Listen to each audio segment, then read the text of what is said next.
We're talking about a secret war. Now, when I say secret, I mean secret to the American public. It sure wasn't a secret to the Cambodians who were living under the bombs. This is the story of a decision that was made in the shadows of the Vietnam War, and, well, it would lead to an absolutely unimaginable disaster. You know, this question from a survivor, it just cuts right to the heart of it all. Were her family members just victims of geopolitics? It really forces you to look past the maps and the big strategies and see the devastating human cost of these decisions made from half a world away. So that's the big question we're tackling here. How did a secret war in a supposedly neutral country spiral into such an unimaginable tragedy? We're going to explore how a covert military operation, which was meant to solve one problem, ended up creating a catastrophe that literally paved the way for one of the worst genocides of the 20th century. To really get what happened, you got to look at a map. For Cambodia, its geography was its destiny. Here was a nation just trying its best to stay neutral in a war that was closing in on it from all sides. And this right here shows you just what an impossible spot Cambodia was in. Officially, they were neutral, but just look at where they are. To the west, you've got Thailand, a major U.S. airbase. To the north and east, Laos and Vietnam, the absolute heart of the conflict. They were completely and utterly trapped. And here's the kicker, the thing that really sealed Cambodia's fate, the Ho Chi Minh Trail. Now, this wasn't some single road. It was this complex web of paths and supply lines, and a huge, crucial part of it ran directly through neutral Cambodian territory, letting North Vietnam funnel troops and supplies down to the south. So, if you're a U.S. war planner like National Security Advisor Henry Kissinger, this makes Cambodia a massive strategic problem. He saw North Vietnam's use of this neutral territory as a critical vulnerability, and in his mind, something had to be done about it. So, the problem's been identified. The solution that was cooked up? Well, it was secret, and it was absolutely devastating. They called the plan Operation Menu. President Nixon and Henry Kissinger made the call to start secretly bombing the Ho Chi Minh Trail inside Cambodia. The logic, to them, seems simple. You cut the supply lines, you weaken the enemy in Vietnam. But the key word here is secretly. This entire operation was hidden from the American public and from Congress. Right away, this decision sparked some really profound legal and ethical questions. The administration's justification was, hey, we have the right to strike enemy forces who are already violating a country's neutrality. But the counterargument was just as direct. The president simply does not have the authority to wage war on a neutral nation without the approval of Congress. But you know, all those legal debates happening in Washington, they meant nothing compared to what was actually happening on the ground in Cambodia. For the people there, the secret war was about to begin, and it would tear their entire country apart. 100,000 tons. Just try to wrap your head around that number.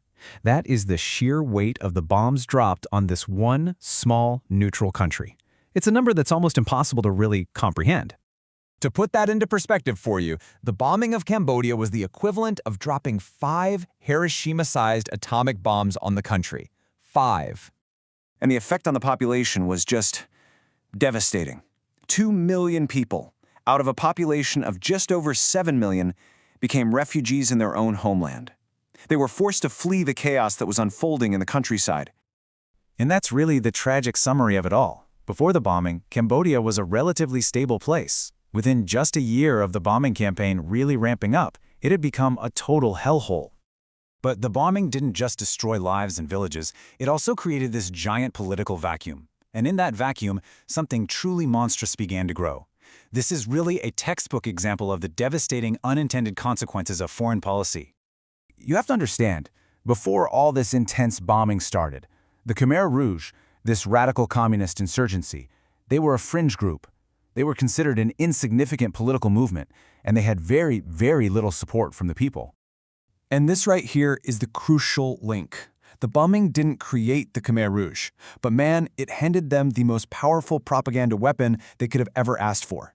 They could literally point to the sky, to the destruction being rained down by a foreign power, and use all that anger and suffering to recruit people. Their movement just exploded. And then, on April 17, 1975, the Khmer Rouge marched into the capital. The war was over, but a new, unimaginable horror was just beginning. Within 24 hours, the entire city of 2 million people was forcibly evacuated. Hospitals were emptied out, patients just left to die. This was the beginning of what they called Year Zero, their brutal attempt to reset society, which, in reality, turned into a genocidal nightmare. The psychological toll on the survivors is, well, it's almost unimaginable. There's actually a term for it in the Khmer language, a broken spirit. It describes a soul so completely fractured by terror and loss that it can never, ever truly heal. And all of this leads us to the final, unresolved question: who is responsible for the hell that Cambodia became? And the two sides could not be clearer. On one hand, you have the accusation that the savage, relentless bombing directly led to the rise of the Khmer Rouge, and therefore to the genocide. And on the other, you have Kissinger's view that blaming his policies for the horrific actions of the Khmer Rouge is just an act of hypocrisy. For his part, Kissinger has acknowledged that, maybe not every single decision was correct. But in the end, he defers judgment to history, saying it will have to be sorted out by others. He remains a central figure in these events, leaving a really complex and controversial legacy that we're still debating today. But ultimately, when you boil it all down, the secrecy was key. Because the bombing was covert, because Cambodia's suffering was hidden from the public eye, it was allowed to continue and to escalate. With no one watching, there was no pressure to stop it. And this brings us right back to the beginning, back to the human cost, and to a final haunting question. What is the hierarchy of suffering? Are some lives worth more than others? Are some nations just expendable in the pursuit of geopolitical goals? This whole story forces us to confront these questions, and honestly, a half-century later, the answers are no clearer.